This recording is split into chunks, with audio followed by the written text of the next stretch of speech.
The Carian royal family once ruled over Liurnia in the lands between. Their queen was Rennala, who was the head of both their house and the famed Academy of Raya Lucaria. Rennala's first and only husband was Lord Radagon, and they had 3 children together, her sons Radon and Rykard, and her daughter, Ranni. On the surface, this is where the Carian royal story ends. But what of the missing Carian princesses?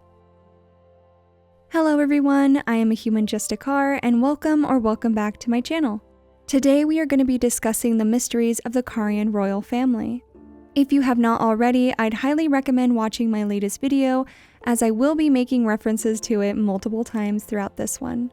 Also, if you aren't subscribed to my channel yet but enjoy my videos, you should do so by clicking subscribe down below. We are over 2,000 strong and still growing every day, so thank you all for your continued support. There will be major spoilers ahead, so please continue at your own risk. The Carian filigreed crest is a talisman adorned with the royal crest, an honor said to have once been awarded to Carian knights who served as direct retainers to the kingdom's princesses. Now, there is only one princess, Ranni, daughter of Rennala. First, let's establish what a princess is. Historically, a princess is a female member of the ruling monarch's direct line, either daughters or granddaughters. Additionally, the spouse of a prince would also take on the title of princess. This is not, however, an absolute. Royal titles and who inherits them are extremely varied based upon each individual kingdom's rules.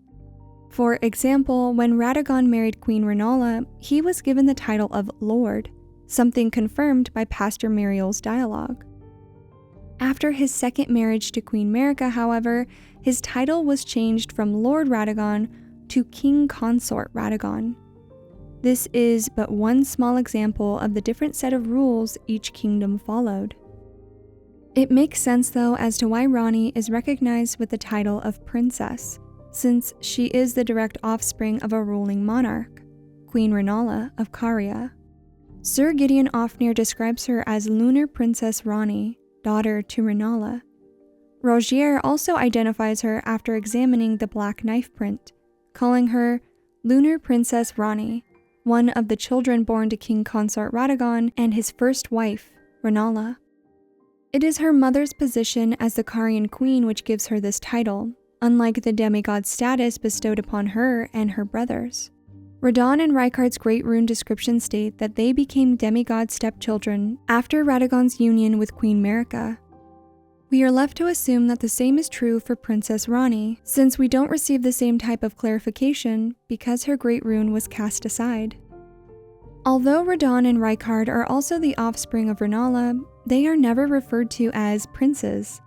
Queen Rennala and Lord Radagon's sons were instead given titles that fit the roles they each played in society in the lands between.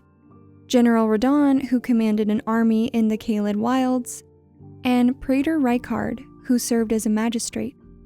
Queen Rennala is neither a god nor a demigod, but she is still a ruler, so her children should have all received the titles of prince and princess, but that's simply not the case.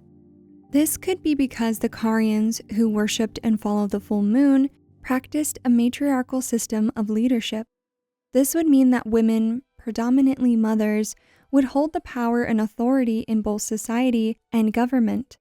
The moon and its cyclical nature is thought to be connected to feminine energy, and even in some indigenous cultures, the moon is referred to as Grandmother Moon. The Dark Moon Greatsword's description also hints at this being the case. A moon greatsword bestowed by a Carian queen upon her spouse to honor long-standing tradition. This being called a long-standing tradition leads me to believe that the Carians, because of their beliefs, would only accept a queen as their leader, making the daughter of the queen her heir, not her sons. This could explain the lack of title given to Radon and Rykard, but it doesn't answer the main question. Who were the Carian princesses? Though Ranni is the only Carian princess we ever encounter in the game, it does seem like there were once many others. The discarded palace key is the key discarded by Lunar Princess Ranni alongside her very flesh. opens a treasure chest passed down to Carian princesses. Now, we could make the argument that Rennala herself was once a princess, and therefore the chest could also have been passed down to her. But there's one major problem with that. As we've discussed in my previous videos, the Remembrance of the Full Moon Queen states that Rennala was a prominent champion, and eventually became the head of the academy and established her house as royalty. The word established implies that she was the first monarch of Caria, crowning herself as its first queen. That would mean that the only princesses to the kingdom would have had to have been either Rennala's daughters or granddaughters. It is possible that Rennala had daughters prior to her marriage with Radagon, a theme we see with another prominent figure, First Elden Lord Godfrey. Even though Nefelilu's ancestors were not considered demigods, they still were descendants from Godfrey, or Hoarelu, and as such, she is able to claim his throne at Stormveil Castle. It wouldn't be that surprising if Rennala, prior to marrying Lord Radagon, already had daughters of her own. And once she established herself as queen, they each became Carian princesses. So where are these princesses now? Well, nobody knows for certain, but there are some subtle clues that may give us an answer, though it won't be a happy one. At the entrance of the Church of the Cuckoo, there is an illusionary wall which hides a courtyard. In this hidden courtyard are several stone coffins, each one adorned with a young maiden statue. If you look closely while traversing the halls of Raya Lucaria, you'll see more of these same coffins lined up against the walls. These particular coffins are unique from all the others scattered across the lands between. Master Iji, the one who carries the Carian filigreed crest for the player to purchase, tells us of the war between the Cuckoo and the Carians. This territory once belonged to the Carian royal family. Their manor lies not far beyond this point. When the Raya Lucaria Academy turned on the Carians, the Knights of the Cuckoo descended on this tract. Behind the Carian manor, on the opposite side of the Three Sisters, is a large graveyard. There you'll find the answer to a puzzle, the Liurnian artist Shack's painting. The one found in the shack is said to be reminiscent of a painting titled Resurrection. This painter is said to have captured the landscape scene during the last moments of those welcomed into death's embrace. Now, the shack itself is found extremely close to Ranni's divine tower, so the painting could be referring to her physical death and resurrection. But the painting does not look over the divine tower. Instead, it looks over Raya Lucaria, and the reward you receive for solving this puzzle is the Juvenile Scholar set.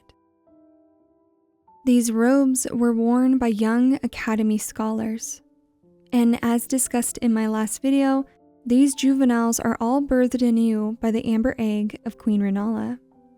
Yet, another point I made in my latest video is that rebirth cannot take place without death occurring first, and resurrection is the act of bringing someone who is dead back to life. The description continues, rebirth is as sleep to them, and with each awakening, memory fades into oblivion. The juvenile scholars found in the Grand Library are noted as children born anew by Rennala, but they aren't directly called Rennala's children in the same way that the other three are. Despite this, it could be that they've forgotten who they once were through the countless times they've been reborn. So I'll ask you this. Do you think the coffins in Raya Lucaria hold the bodies of the missing Carian princesses? Or are they perhaps the many reborn juvenile scholars singing a lullaby to their mother in the Grand Library? Sleep tight, bound tight by mother's hand. Thank you for watching my video. If you enjoyed it, please consider giving it a thumbs up down below. Please leave any corrections, suggestions, and any questions you have down in the comments. I always try to be active in the comment section as much as I can, so feel free to post down there. If you want to know how you can support my channel, you can always buy me a coffee to help fuel these late night script writing sessions. The link is in my description. I appreciate all of your continued support on my channel, and as always, I can't wait to talk to you all on the next one. Bye!